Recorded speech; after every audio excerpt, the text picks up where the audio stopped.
നമസ്കാരം. എല്ലാവരും law of attraction ചെയ്യാറുണ്ടല്ലേ? അപ്പോൾ നമ്മൾ ലോ ഓഫ് അട്രാക്ഷനകത്ത് ഒരുപാട് കാര്യങ്ങൾ ചെയ്യുന്നുണ്ടെങ്കിലും ഇത് നടക്കണമെന്നുണ്ടെങ്കിൽ നമ്മളിത് ഒരു ചിട്ടയായ രീതിയിൽ പ്രാക്ടീസ് ചെയ്ത് കഴിഞ്ഞാൽ മാത്രമേ നമുക്കത് നടത്താൻ കഴിയുള്ളൂ. ഇപ്പോൾ എല്ലാവർക്കും പറ്റുന്നൊരു പ്രശ്നം എന്താണെന്ന് വെച്ചാൽ നമ്മൾ റോണ്ടാബേൻ്റെ 28 ഡേയ്സിലെ മാജിക് ലോ ഓഫ് അട്രാക്ഷൻ വെച്ചിട്ട് നമ്മൾ കാര്യങ്ങളൊക്കെ ചെയ്യാൻ തുടങ്ങും. 3-4 ദിവസം കഴിയുമ്പോൾ അത് സംഗതി നമ്മുടെ കയ്യിൽ നിന്ന് വിട്ടുപോകും. എന്ന് വെച്ചാൽ ഏതെങ്കിലും കാരണവശാൽ മുടങ്ങിപ്പോകും. ഏതെങ്കിലും കാരണവശാൽ മുടങ്ങിക്കഴിഞ്ഞാൽ നമ്മൾ വീണ്ടും അത് തുടങ്ങണമെന്നുണ്ട്. അങ്ങനെ ഞാൻ ആദ്യത്തെ പ്രാവശ്യമൊക്കെ ചെയ്തപ്പോൾ അങ്ങനെയായിരുന്നു. 3-4 ദിവസം അല്ലെങ്കിൽ ഒരു 6-7 ദിവസം കറക്റ്റായിട്ട് ചെയ്യും. അത് കഴിഞ്ഞ് വീണ്ടും പഴയപടിയാവും.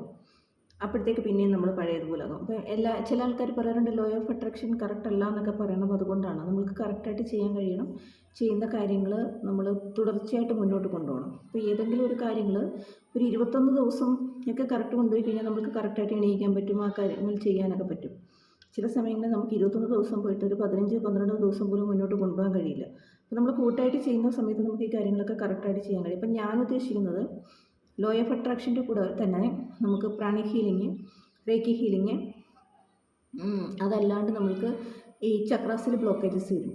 ഇങ്ങനെയുള്ള കാര്യങ്ങളെല്ലാം കൂടെ കൂട്ടിയിണക്കി നമ്മളൊരു കാര്യം ചെയ്യുമ്പോൾ നമുക്ക് എന്താണെന്ന് വെച്ചാൽ നമ്മൾ ഈ മെഡിസിൻ കൊണ്ട് മാത്രം നടക്കുമെന്ന് വിചാരിക്കുന്ന ചില കാര്യങ്ങൾ അത് വളരെ ലേറ്റ് ആവും ചിലപ്പോൾ നമുക്കത് ക്ലിയർ ആകാൻ. ആ സമയത്ത് നമ്മൾ ഈ ചക്രയൊക്കെ ക്ലീൻ ആക്കിയതിന് ശേഷം നമ്മൾ ആ മെഡിസിൻ കഴിക്കുന്നതിനൊപ്പം തന്നെ നമ്മൾ ഈ കുറച്ച് അഫർമേഷൻസും കുറച്ച് ചക്രയിലെ എനർജി സ്റ്റെബിലൈസ് ചെയ്യുക, ഫില്ല് ചെയ്യുക, അതൊക്കെ ചെയ്ത് കഴിയുമ്പോൾ നമുക്ക് പെട്ടെന്ന് തന്നെ നമ്മുടെ അസുഖങ്ങളിൽ നിന്ന് സുഖം പ്രാപിക്കാൻ പറ്റും. നമ്മുടെ മൈൻഡിന് നമ്മളുടെ 99.99% വരെ നമ്മളുടെ അസുഖങ്ങളെ ക്യൂർ ചെയ്യാനുള്ള കഴിവുണ്ട്. നമ്മുടെ സബ് കോൺഷ്യസ് മൈൻഡാണ് നമ്മളുടെ ഈ കാര്യങ്ങളെല്ലാം ചെയ്തു തരുന്നത്. നമ്മൾക്ക് വിശ്വാസം ഉണ്ടാവണം. ലോ ഓഫ് അട്രാക്ഷൻ പലർക്കും നടക്കാത്തതിൻ്റെ കാരണം വിശ്വാസമില്ലായ്മയാണ്. നമ്മൾ വളരെ മടിച്ച് 100 കോടി രൂപ വേണമെന്ന് വെച്ചാൽ നമ്മുടെ സബ് കോൺഷ്യസ് മൈൻഡിന് തന്നെ ഒരു ഇത് വരും. ഈവൻ സാധനങ്ങൾ വാങ്ങാൻ പോകുമ്പോൾ പേശിയാണല്ലോ വാങ്ങുന്നത്. 4 പ്രാവശ്യം പ്രൈസ് ടാഗ് നോക്കിയിട്ടാണല്ലോ വാങ്ങുന്നത്. ഇവനത് വാങ്ങാൻ പറ്റുള്ള കഴിവില്ല എന്ന് സബ് കോൺഷ്യസ് മൈൻഡിന് ഓൾറെഡി അറിയാം. അപ്പം അങ്ങനെയുള്ള കാര്യങ്ങളിൽ നമ്മൾ തന്നെ കോൺഫിഡൻ്റ് ആയി കഴിഞ്ഞാലേ നടക്കുകയുള്ളൂ. ഹീലിങ്ങും അതുപോലെ തന്നെയാണ്. പല അസുഖങ്ങളും നമുക്ക് മാറില്ല എന്ന് നമ്മൾ പണ്ടൊരു കഥയൊക്കെ കേട്ടിട്ടില്ലേ? വളരെ സീരിയസ് അസുഖമുള്ള ഒരാൾക്ക്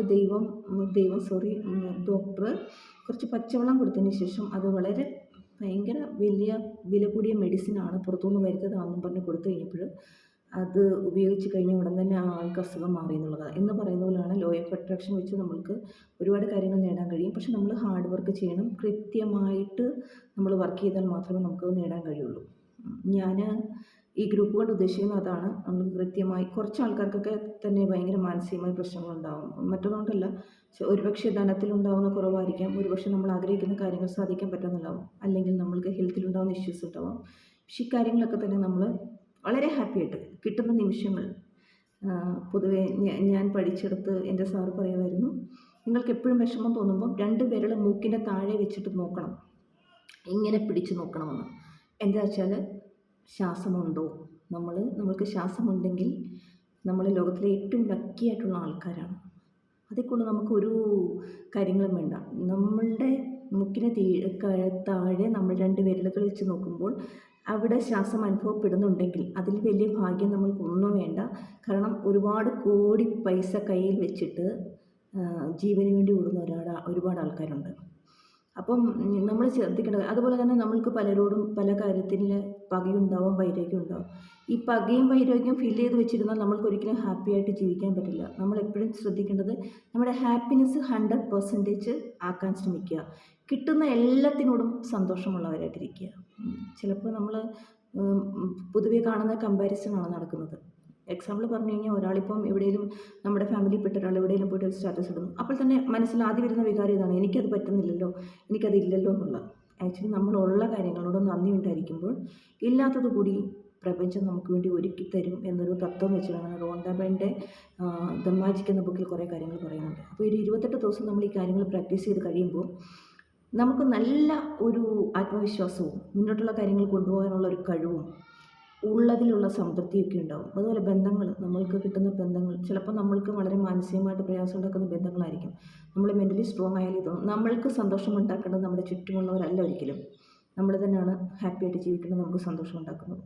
അപ്പോൾ ആ കാര്യങ്ങൾ എപ്പോഴും ശ്രദ്ധിക്കാം. കുട്ടികൾക്കാണെങ്കിലും ഇപ്പോൾ പഠിത്തത്തിൽ ചിലപ്പം പുറകോട്ട് നിൽക്കുന്ന ചില സന്ദർഭങ്ങളൊക്കെ വരും. അവർക്ക് തന്നെ അഫർമേഷൻസ്, സ്വിച്ച് വേർഡ്സ് ഉണ്ട്. ഈ കാര്യങ്ങളൊക്കെ ചെയ്തു കഴിഞ്ഞാൽ പൂർണ്ണമായിട്ടും ആഗ്രഹിക്കുന്ന കാര്യങ്ങളും അത്ര മാർഗ്ഗവും ഒക്കെ നേടാൻ കഴിയും. അപ്പോൾ ഞാൻ അങ്ങനെ ഒരു ഇതാണ് ഉദ്ദേശിക്കുന്നത്. അപ്പോൾ ഇതിൻ്റെ ലിങ്ക് ഞാൻ ഡിസ്ക്രിപ്ഷനിൽ ഇടാം. അത് നിങ്ങൾക്ക് ആർക്കെങ്കിലും താല്പര്യമുണ്ടോ നിങ്ങളുടെ ഫ്രണ്ട്സിനൊക്കെ ഷെയർ ചെയ്ത് കൊടുക്കാം.